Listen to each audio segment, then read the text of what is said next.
మహనీయుల సేవలను మరవద్దు, విద్యతోనే పిల్లల్లో జ్ఞానజ్యోతి వెలిగించవచ్చు.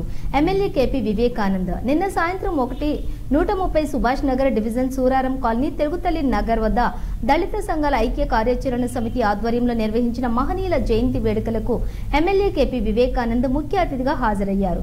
ఈ సందర్భంగా ఆయన మాట్లాడుతూ పిల్లల్లో అక్షర జ్యోతిని వెలిగించడం ద్వారానే జ్ఞానజ్యోతి వెలుగుతుందన్నారు. డాక్టర్ బాబాసాహెబ్ అంబేద్కర్, జ్యోతిరావు పూలే వంటి మహనీయుల త్యాగాల ఫలితమే నేటి మన జీవన గమనమన్నారు. అటువంటి మహనీయులను ఎన్నటికీ మరవవద్దన్నారు.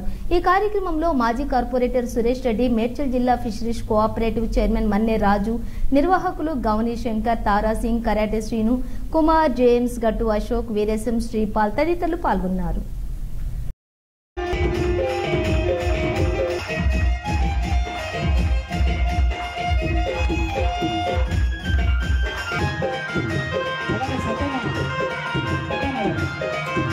ప్లీజ్ అలాగే గట్టు అశోక్ గారికి ఇట్లా చాలా కూర్చోండి, అందరు కూర్చొని మనం జరుపుకుంటున్నాం.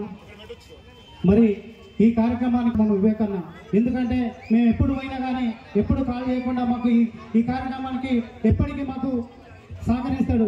మేము ఏదైనా సరే పోషమ్మ గుడికి కానీ మరి శివరామ గుడికి కానీ ఏ గుడికి కానీ ఏ గెలిచిండు మా వివేకన్న గిట్ట 7 సార్లు గెలుస్తాడని మేము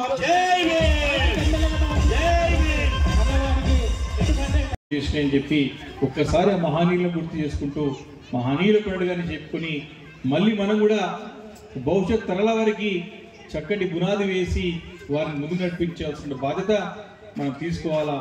వారు కన్న కలలు నిజం చేయాలని చెప్పేసి కూడా ఇలాంటి చక్కటి కార్యక్రమం ఏర్పాటు చేయడం అనేది మామూలు విషయం కాదు.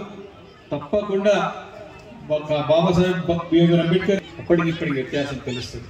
అందుకే రోజు రోజు కూడా మనకి దేవుడు అనేవారు ఎలా ఉంటారో అని మనం కేవలం పెద్దలు చెప్పే చరిత్రలో మరి పురాణాల్లో చూసి మనం ఫోటోలు అనుకుంటాం, కానీ నిజమైన దేవుళ్ళు రోజు రోజుకి వారిపైన భక్తి పెంచుకొని, వారిపైన ప్రేమ ఆప్యాయతలు, వారిపైన అనురాగం పెంచుకొని, వారు చేసిన త్యాగాలు, వారు పెట్టిన మొక్కలు చెట్లై మనకి మంచి ఫలాలను ఇస్తామన్నది